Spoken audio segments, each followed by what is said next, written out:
It's a complicated story, Aki. I fell in love. Akala ko hindi importante sa kanyang yaman dahil tinanggap niya ako sa kabila ng kaalaman niya na simple lamang ako na empleyado. Pero mas importante pa rin sa kanyang pangarap na kapangyarihan. So he left me to accept an arranged marriage. Funny how I ran away from one, only to be left by my boyfriend because of the same reason, ang isang arranged marriage. Nang muli ko naharapin si Akiro, ay wala man lang ako na nakitang pagkagulat sa mukha niya. Nakatitig siya sa mga mata ko na magkasalubong ang kilay. Yulens Villagomesa. Sabi niya. What? Gulat na tanong ko. Alam niya at kilala niya si Yulens? Yulens Villagomesa, your ex-boyfriend and the bastard who tried to rape you. If not for Colton Mijares, baka naisahan ka na ng animal na yun. Galit na sabi ni Akiro. Hindi ko alam kung paano niya nalaman ang mga bagay na ito, pero ipagtataka ko pa ba yun? Malawak ang koneksyon ni Aki at mabilis siya na makakakuha ng impormasyon, lalo na't alam ko na may tauhan siya sa Pilipinas. Kaya niya nga rin naisipan na ron ako pupuntahan nang tumakas ako. Akiro, bulong ko.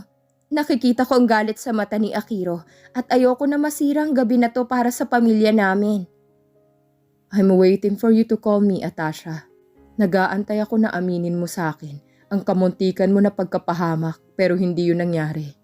Kulang na lang ay lumipad ako papunta ng Pilipinas para ako mismong magsigurado na hindi ka malalapitan ng Villagomesa na yun. Nabawasan ang galit sa boses niya at napalitan na ng pagtatampo. Naiintindihan kong pinanggagalingan niya, pero ito rin ang rason kung bakit ko inilihim sa kanya yon. Alam ko na magwawala siya at maaari na mabunyag ang sekreto ko pag nagpunta siya sa Pilipinas at pahirapan o gantihan si Yulens.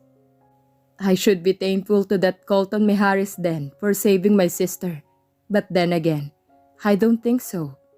Naguguluhan ako sa mga pinagsasabi ni Akiro, parang may nalalaman siya na hindi ko alam. What do you mean, Aki? Pilit ko na pinatatatag ang boses ko kahit na kinakabahan na ako. Tinitigan muna ako ni Akiro sa mata. Inaaral niya ang mga emosyon ko. Please be honest, Atasha. Is Colton Mijares the father of your child? Nagulantang ang buong sistema ko sa tanong na yon na lumabas sa bibig ni Akiro. Paano niya nalaman ang mga bagay na yon? Titig na titig pa rin siya sa akin at nag-aantay ng kasagutan. Pero tama siya. Kailangan ko na talaga na magpakatotoo. Marahan ako na tumango bilang tugon sa naging tanong niya. Nakita kong pag-igting ng panga niya sa galit. Nalasing ako isang gabi at nakipag one night stand. Hindi ko alam na ang lalaki na nakasama ko sa gabi na yon ay si Colton, ang CEO sa kumpanya na pinagtatrabahuhan ko. I tried to stay away but he saved me from Yulens that night. He doesn't know that I'm pregnant, Aki. Lumayo ako nang malaman na stepbrother niya si Yul. Kita kong pagpipigil ni Aki sa galit niya. I know everything, Atasha. Hindi ko lang maintindihan kung bakit mo kailangang itago sa akin ang mga bagay na ito. I could have protected you, lalo na sa mag-ina na Villagomesa na yun. I'm sorry. Ayoko na gawin na mas komplikado pang magulo ko ng buhay. You're a princess, Atasha. And I assure you na pagbabayaran na mag-ina na yun ang ginawa nila sa'yo. And for that, Colton, I have yet to decide on what to do for making you pregnant. Aki? Gulat na tawag ko. What? You're a princess, Atasha. Show them your worth. Hindi ka isang tau-tauhan lang ng kung sino. Realize your worth, Tash. You are worth much more than you think of yourself. Isipin mong sarili mo at ang anak mo. Napaisip ako sa mga tinura ni Aki. Tama siya. Hindi ako dapat matakot kay Yulens at kay Ophelia. I am much more powerful than them. And it's time that I realize what I am worth. It's time for me to step up and be the princess that I should be. Hindi para sa sarili ko, kung hindi para sa anak ko. I will, Aki. From now on, no one can make me feel inferior. Lumapit ako sa kanya at yumakap. Gumanti naman siya ng yakap sa akin. But still, I haven't decided yet on that, Colton. Napatingin ako muli sa kanya at nakita ang pagngiti niya. Whatever, Aki. Sagot ko na nagpatawa naman sa kanya. How did you know? Secret. Akiro naman.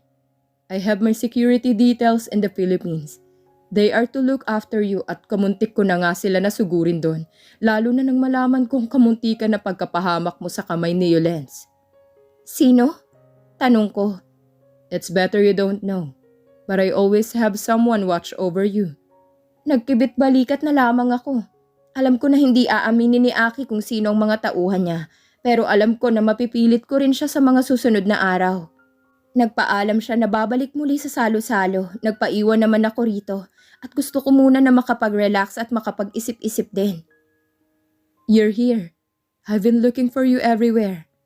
Nilingon ko si Aldrich na nakangiti na agad sa akin paglapit. Yeah, nagpapahangin lang. Sagot ko. We're about to leave. Sinabi ko lang na magpapaalam muna ako sa'yo. Nakangiti pa rin siya habang nakatunghay sa mga mata ko. Oh, sorry. Hindi na kita masyado na nasamahan. It's okay. Malamang naninibago ka rin sa pagbabalik mo. You take a rest, Atasha. You and your baby needs that. Nanlaki ang mga mata ko sa tinuran niya. Alam niya na buntis ako. How did you know? Nakataas ang kilay na tanong ko. I don't have plans of meddling with your life, Atasha. Akira and I are best friends now. Madalas siya na humihingi sa akin ng tulong at payo, lalo na kung tungkol sa'yo. I also have a lot of connections. Pagpapaliwanag pa niya, matipid siya nang umiti sa akin at hindi ko alam kung anong emosyon na nakikita ko sa mga mata niya. I'm sorry, Aldrich. I really am, for everything. I never really meant to put you in that situation. But I guess, mas naunang takot ko na maikasal sa isang tao na wala akong nararamdaman, na duwag ako na kilalanin ka because I was set on rejecting that proposal. Ayoko na pangunahan ng mga magulang kong desisyon ko, and I am really sorry that I hurt you in the process. Hinawakan niya ang mga kamay ko, at sa mga mata na nakatitig sa akin ay muli siya na nagsalita. I don't blame you, Atasha. Hindi rin ako galit. I just want you to know that I am also here, aside from your brother. You can have me as your friend as well. Thanks, Aldrich. And I would like that as well. I would like to have you as my friend. Nakangiting sagot ko naman. Inayos pa niyang ilang takas na buhok na tumatabing sa mukha ko dahil sa lakas ng hangin at inilagay yon sa may likuran ng tenga ko. Saka siya yumuko ng bahagya at hinalikan ako sa noo. Good night, Atasha. Take a rest now and I will see you soon. Pagpapaalam niya na nakangiti sa akin. Bigla na tumibok ng malakas ang puso ko sa pangyayari na yun.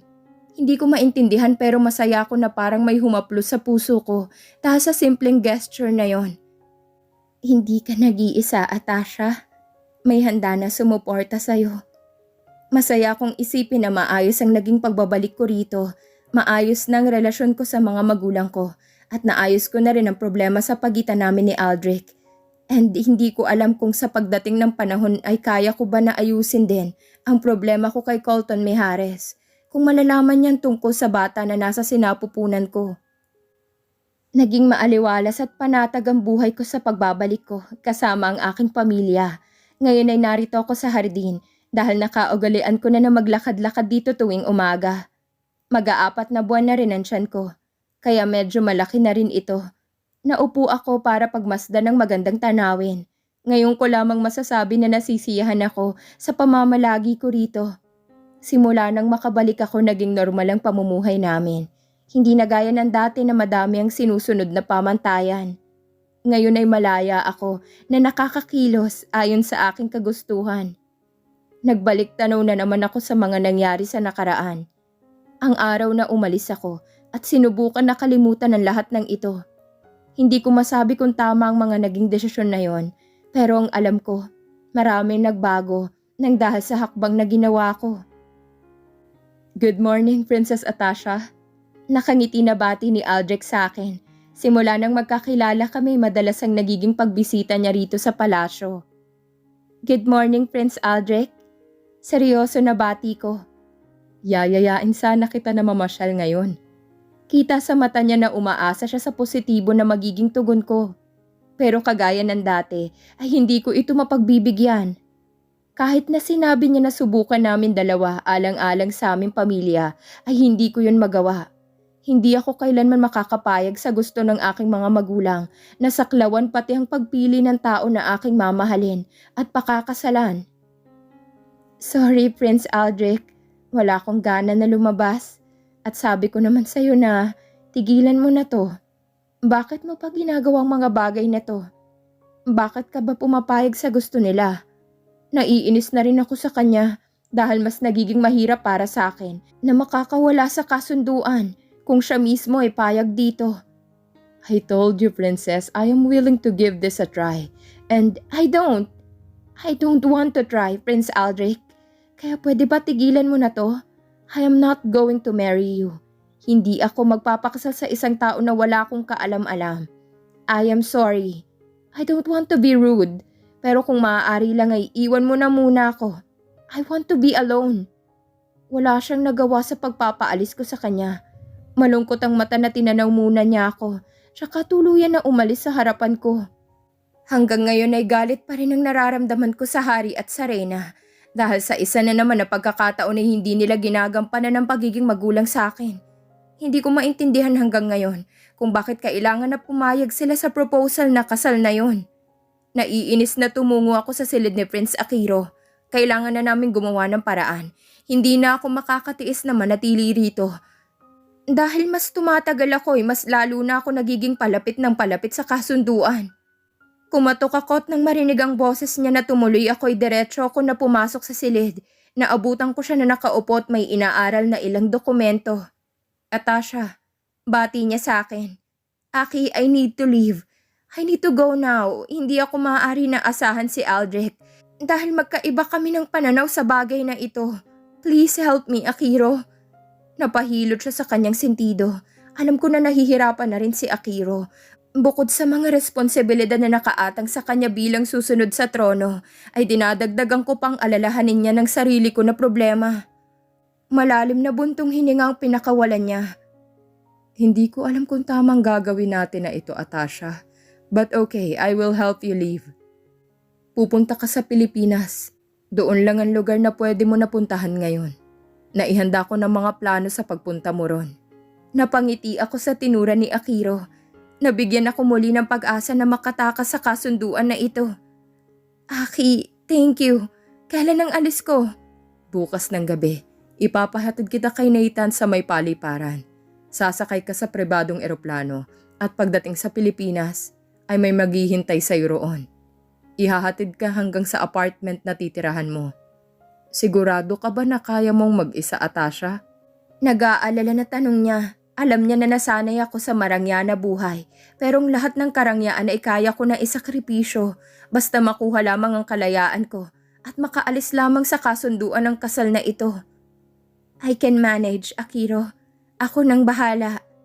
Hindi kita maaari na bigyan ng marangya na pamumuhay ron, Tash.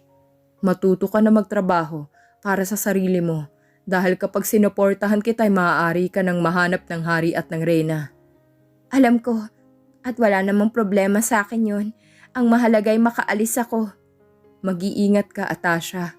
At kung ano man ang kailangan mo, tawagan mo ko. Tumayo siya at lumapit sa akin. Mahigpit siya na yumakap sa akin. Ramdam ko ang bigat ng kalooban niya dahil ito rin ang unang pagkakataon na magkakalayo kami. Thank you, Aki. Mag-iingat ka rin dito. And sorry I have to drag you into this mess. You know I will do anything for you, Atasha. Just promise me that you will stay safe. At kung ano man ang problemang kaharapin mo ron, ay tatawagan mo agad ako. And please stay alive. You have to go back here alive and safe. Or else, pagbabayarin kong kahit na sino man na mananakit at magpapahirap sa iyo ron. Tango na lamang ang naisagot ko. At habang nakayakap kay Akiro, ay tuluyan na tumulong mga luha ko. Kinabukasan, kagaya ng sabi ni Akiro, ay hinatid ako ni Nathan sa paliparan. Isang pribado na eroplanong sinakyan ko na pagmamay-ari ng kaibigan ni Akiro sa Pilipinas. Walang nakakaalam kung saan ang destinasyon ko, maliban sa aming dalawa ni Aki. At habang nasa eroplano wala akong nagawa kung hindi ang lumuha. Simula sa gabi na to ay mag-isa na ako. Mag-isa ko na nga harapin ang buhay ko at kailangan ko na maging matatag, higit kanino man para sa sarili ko at sa mga pagsubok pa nakakaharapin ko sa Pilipinas. Pagdating ng Pilipinas ay gulong-gulo ako. Hindi ko alam kung sinong kailangan ko na kontakin at tawagan. Sa akin pagmamadali ay palinga-linga ako upang hanapin ang tao na susundo sa akin. Nang makitang isang lalaki na may karatula ng pangalan ko, ay naglakad ako ng mabilis na hindi nakatingin sa aking daraanan. Tinitingnan kong bawat tao dahil baka masundan ako ng mga taga-palasyo, kung kaya't nabangga ko pang isang lalaki. Naglaglagan at nagkalat ang ilan sa kagamitan ko, ngunit hindi ko na magawa na magalit dahil alam ko na kasalanan ko yon. Mabilis naman din na humingi ng paumanhin ng lalaki sa akin at tinulungan pa ako na pulutin ang mga nahulog na gamit. Humingi na lamang din ako ng paumanhin at nagmamadali na iniwan na siya kahit na parang may gusto pa siya na sabihin sa akin. Unang araw ko pa lamang dito ay nahihirapan na agad ako pero hindi ako maaari na sumuko. Pagdating sa apartment ay nagpahinga muna ako. Ang sabi ni Akiro ay tatawagan na lamang niya ako para sa trabaho na maaari ko nang applyan. Halo-halong emosyon ko ngayon. Masaya ako na magagawa ko na mamuhay ng normal. Walang gwardiya na nakabantay at walang katulong na mauutusan. Ngunit may takot sa puso ko. Takot para sa kinabukasan na naghihintay para sa akin dito. Nakakaramdam din ako ng awa para kay Aldrich. Hindi ko alam kung paano nila tatanggapin ang balita na pag-alis ko. At higit sa lahat, nag-aalala ko para kay Aki.